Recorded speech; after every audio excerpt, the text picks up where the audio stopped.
So I was reading the paper, well, this is last week's paper about the coronavirus, and this has already happened. The Pope said there was nobody there at the Vatican City. Now we've read about news that Putin's sending Russian soldiers over to help out Italy.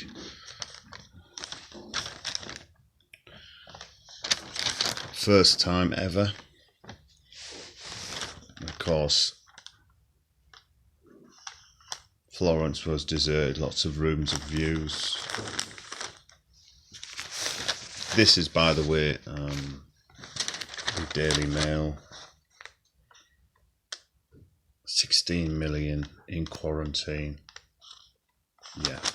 And Britain is going to get worse than the... it goes to show overcrowded countries are the worst. China, Italy is... they have a lot of overcrowded cities. We have a lot of overcrowded towns and cities in the UK. There's Pope Francis there, talking to himself.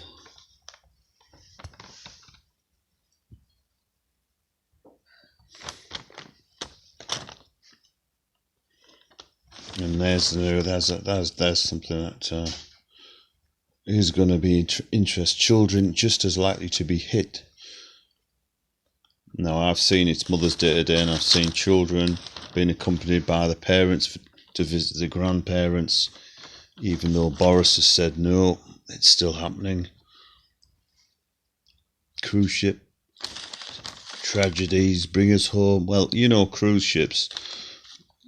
I remember I never went on a cruise ship since the norovirus. And there they are, wasting money again. Yeah. And a lot of people that go on cruise ships are older, so they're going to suffer. They're going to the ones. I mean, I mean, they just don't learn.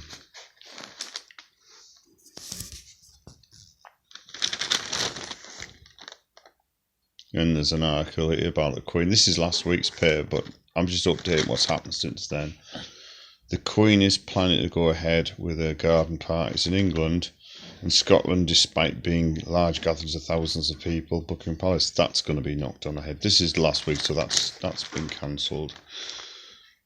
Yeah.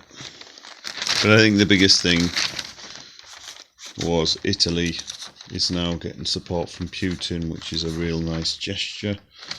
But again, like I've said before, once this goes away, people will forget. But that's why I never went on a cruise ship again, because of the norovirus. And people like her in that picture have to have 3 cruises a year. And this is what's happening. Lockdown. There we go. Last night, the Foreign Office once insisted it was arranging a flight home for dozens of the UK. The Grand Princess, after cluster cases on board, she's expected to dock in Oakland, California, but the British passengers complained last night about being left in the dark. The UK tourists who may have to remain on board for several more days described prison-style conditions of them being confined to their cabins since Thursday, and that's not very nice, especially if you've got a standard cabin and you've only got a porthole to look out at. Even worse if you're below and you've got no window. The British government have turned 142 bedroom. It's just like the turning places in the hospitals, but yeah, there's Pope Francis. Very somber. Anyway, thanks for watching, guys. Just a little update I'll bring you. It was last week's paper, but since then things have got worse for Italy, and of course with Putin helping.